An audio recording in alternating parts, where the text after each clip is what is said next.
Mental math कक्षा 7। मैं हूं हरी सर और आप सभी बच्चे देख रहे हैं आपका अपना YouTube channel math with Hari sir special Hindi medium के बच्चों के लिए। आज हम करने वाले हैं बच्चों मेंटल मैथ का अध्याय 2 दशमलव और भिन्न और दशमलव। ठीक है, ये आपके अध्याय का नाम है और प्रश्न नंबर 32 से आगे हम करने वाले हैं। आपको सिर्फ वीडियो को पूरा देखना है और देखकर इसमें से प्रैक्टिस शुरू कर देनी है। आप मिले, ठीक है, प्रैक्टिस शुरू करेंगे तभी आपको अच्छे अंक मिलेंगे बच्चों। आइए करना शुरू करते हैं। तो प्रश्न नंबर 32 क्या कहता है, ये रहा आपके सामने प्रश्न नंबर 32। प्रश्न नंबर 32 कहता है मान बताइए। मान बताना भाई। अब मान बताना है तो इस नंबर को मैं इधर लिख लेता हूँ। ठीक है, अब एक चीज़ याद रखनी है भाई, अगर भाग का निशान है तो जो दशमलव है ना वो आपका बाईं तरफ यानी इस तरफ मुंह कर जाएगा, यहाँ से इस तरफ मुंह करेगा।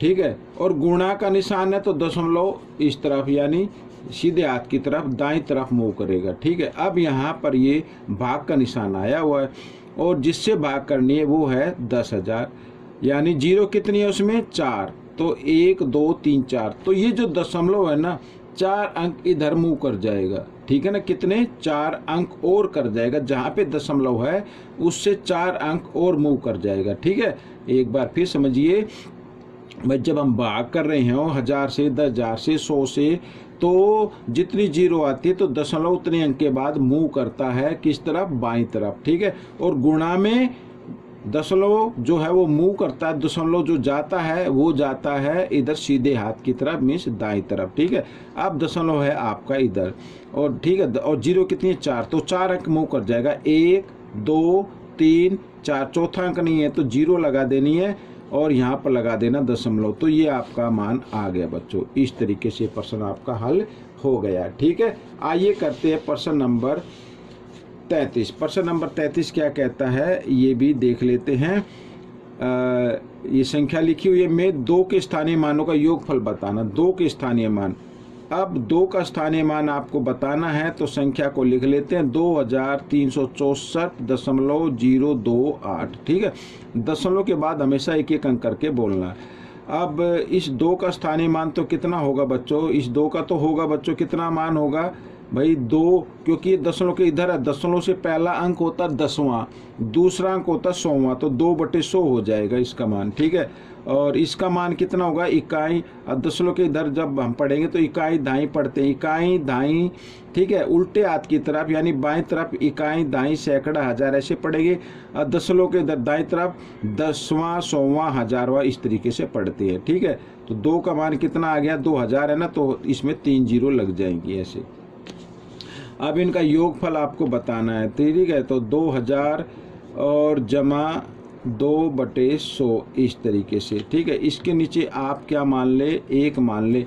अब लघुत्तम लेंगे तो कितना आएगा 100 ही आएगा। ठीक है, अब इतना करने के बाद क्योंकि एक तरफ 1 है, इतना करने के बाद आपको क्रॉस में भी गुणा कर देनी है भाई। 2 को 1 से गुणा करने तो 2 ही रहेगा, लेकिन जीरो बढ़ जाएगी, 3 2 5 हो जाएंगी, 5 जीरो हो गई। ठीक है ना, ये 1 2 3 4 और ये 5 हो गई और जमा 2 इस तरीके से। ठीक है, तो ये आ गया 2 और 2 इधर आ जाएगा, बीच में जीरो है 4, 1 2 3 4 ये आ जाएगा यहाँ पर इस तरीके से। ठीक है, अगर इसका और मान निकालो ये आपका उत्तर बन गया है। अगर आगे और करना हो तो इसमें क्या कर देना, दशमलव लगा देना, तो 1 2 3 4 यहाँ पे इस तरीके से है, तो 2 जीरो तो 2 अंक के बाद दशमलव लगा दीजिए, ये आपका उत्तर हो सकता है। ये भी ठीक है, ये भी ठीक है। आइए करते हैं प्रश्न नंबर 34। तो प्रश्न नंबर 34 क्या कहता है, देखो निम्न को बढ़ते क्रम में व्यवस्थित कीजिए। ठीक है, बढ़ते क्रम में लिखना है। बढ़ते का मतलब पहले सबसे छोटा अंक लेना, तो हम दशमलव से पहले वाले अंक देख लेते हैं। 19 है, इधर भी 19, इधर भी 19, इधर भी 19। भाई ये तो बराबर आ गए। अब कैसे पता लगेगा, अब दशमलव के एक अंक इधर देख लेते हैं, इधर जीरो है, यहाँ पे 1 है, यहाँ पे 7 है, यहाँ पे 0 है, तो 0 छोटा होता है और 0 के नंबर आगे 2, एक ये नंबर है और एक ये नंबर है। आइए अब दूसरा अंक देख लेते हैं। यहाँ पे 7 है, यहाँ पे 1 है, तो छोटा अंक 7 होगा या 1 होगा। तो इस नंबर को सबसे पहले आपको लिखना है इस तरीके से, ठीक है, क्योंकि हम जो तुलना कर रहे थे इसमें और इसमें कर रहे थे, तो बाद में ये नंबर आएगा, ठीक है। तो बड़ा नंबर आएगा ना, तो इधर ये मैं लिख लेता हूँ। और ये निशान जो होता है ना, जिसे हम देसी भाषा में मगरमच्छ का मुंह बोलते हैं, ये हमेशा बड़े की तरफ खुला रहता है। अब बड़ा नंबर इससे आएगा भाई, ये तो हो गया। अब इन दोनों में इससे बड़ा या इन दोनों में छोटा कौन सा, वो देखना है। दशमलव के बाद 1 है, इसमें दशमलव के बाद कितना 7, तो 1 छोटा होगा तो ये नंबर आ जाएगा, ठीक है, 1 इस तरीके से। और सबसे बाद में आएगा 19.701 ऐसे, ठीक है, एक एक अंक करके बोलते हैं। तो ये प्रश्न आपका हो गया। प्रश्न नंबर 35 भी ऐसा ही है, लेकिन इसमें घटते क्रम में लिखना है। घटते क्रम का मतलब पहले सबसे बड़ा अंक लिखना है, फिर छोटा, फिर छोटा, फिर छोटा, लास्ट में छोटा। अब बच्चों जो सबसे बड़ा अंक होगा वो ये है, क्योंकि इसमें तो दशमलव नहीं है, तो इसको तो आप लिख दीजिए यूं का यूं, ठीक है, ये सबसे बड़ा अंक है। इधर छोटा आएगा। अब छोटे अंक के लिए देखो, यहाँ पर दशमलव से पहले 14 है, दशमलव से पहले 1 है, दशमलव से पहले 1 है, यहाँ पे 24 है, तो 1 छोटा होगा। 24 और 14 ये तो इससे बड़े होंगे 1 से। अब इसके अंदर, ठीक है ना, इसके अंदर हमें देखना है बच्चों, अच्छा ये तो घटा का भी निशान आ गया इसमें, ठीक है, ये भी क्या आ गया, घटा का निशान आया, तो कोई बात नहीं। तो ये वाला अंक आएगा, ठीक है, ये वाला अंक, यानी इससे सबसे बड़ा ना, इससे छोटा लिखना है, सॉरी, इससे छोटा लिखना है।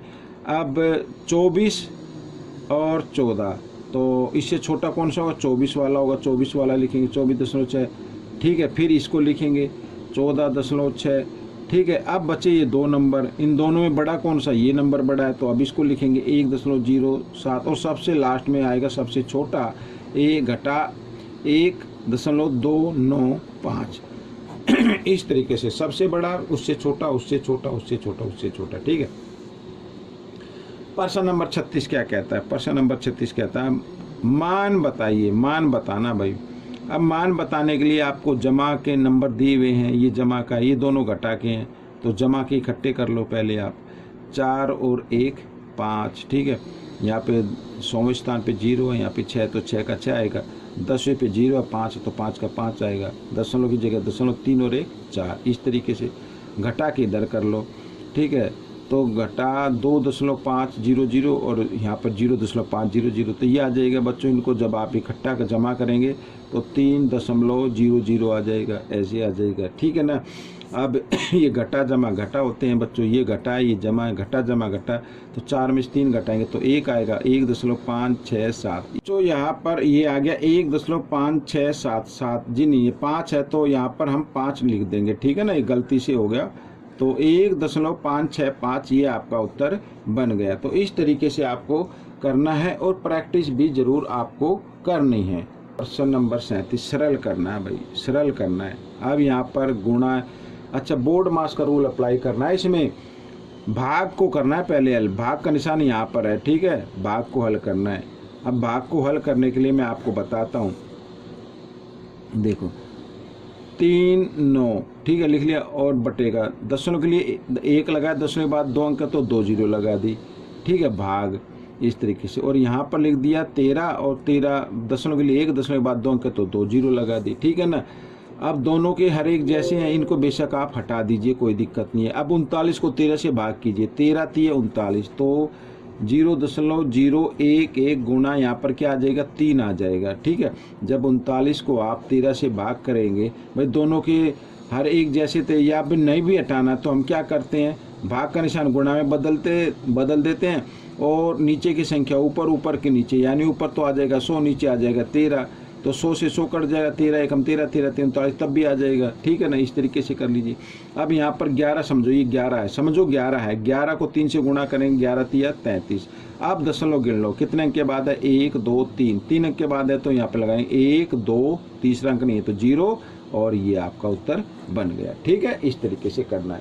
अब प्रश्न 37 हो गया। प्रश्न नंबर 38 क्या कहता है, ये रहा आपके सामने प्रश्न नंबर 38। प्रश्न नंबर 38 कहता है सरल कीजिए, सरल कीजिए। हमारे पास 1 2 3 पद है भाई, 3 पदों में हमने देखा कि 1.07 कॉमन नंबर है, वो बेनिस्ट है, तीनों में आया हुआ, तो इनमें से ये नंबर ले लिया, ब्रैकेट बना दिया, इधर क्या बचा 65 बचा, जमा का निशान, इधर क्या बचा 26 बचा, उसको लिख दिया जमा, फिर इधर क्या बचा 9 बचा, ऐसे, ठीक है। 1.07 गुणा, अब इन सबको जमा कर दो, 26 और 9 कितना होता है 35, 35 और 65 होता है 100। अब 100 से गुणा करेंगे, मान लीजिए इसमें दशमलव नहीं है तो 107 बनेगा।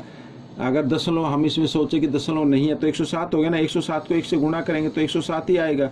यहाँ पर 2 जीरो तो 2 जीरो लगा दीजिए। अब देखो, अब 2 अंक के बाद दशमलव तो 2 अंक के बाद दशमलव लगा देना, यानी 107 आपका उत्तर बन गया। ठीक है, आइए करते हैं अगला प्रश्न। अब इधर देखो बच्चों, अगला प्रश्न करने के लिए अब कहा यहाँ पर 496.2 को भाग किया गया है किससे, यहाँ पर उन आंसर वही है। इसका मतलब आंसर वही कब आता है, जब 1 से भाग करते हैं तभी तो आएगा उतना, लेकिन दशमलव का अंक सरक गया है।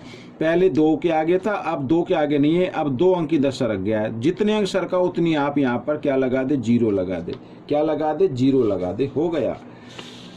प्रश्न नंबर 40 क्या कहता है, प्रश्न नंबर 40 504 भाग 12, अगर 504 को 12 से भाग करें तो 42 उत्तर आता है। ठीक है, अब इसमें आ गया, यहाँ पर आ गया 0.504 को अगर 12 से भाग करेंगे तो भाई कितना आएगा, भाई 42 है तो 42 तो आएगा ही आएगा ना। अब इसमें कितने अंक के बाद दशमलव है उतने अंक के बाद आपको लगा देना। 3 अंक के बाद दशमलव है ना, तो 3 अंक के बाद लगा दो, 1 2, तीसरा अंक नहीं है तो 0 और दशमलव लगा के। इस तरीके से ये हो गया बच्चों, ये भी प्रश्न आपका हल हो गया। तो इस तरीके से बड़े आसान प्रश्न हैं। आपको अगर प्रैक्टिस नहीं करते हो तो अब आपके लिए बड़ा मुश्किल हो जाएगा, इसलिए प्रैक्टिस जरूर करनी है। ठीक है, मिलेंगे अब हम अगले भाग में, तब तक आप इस वीडियो को पूरा देखिए और प्रैक्टिस शुरू कर दें। धन्यवाद।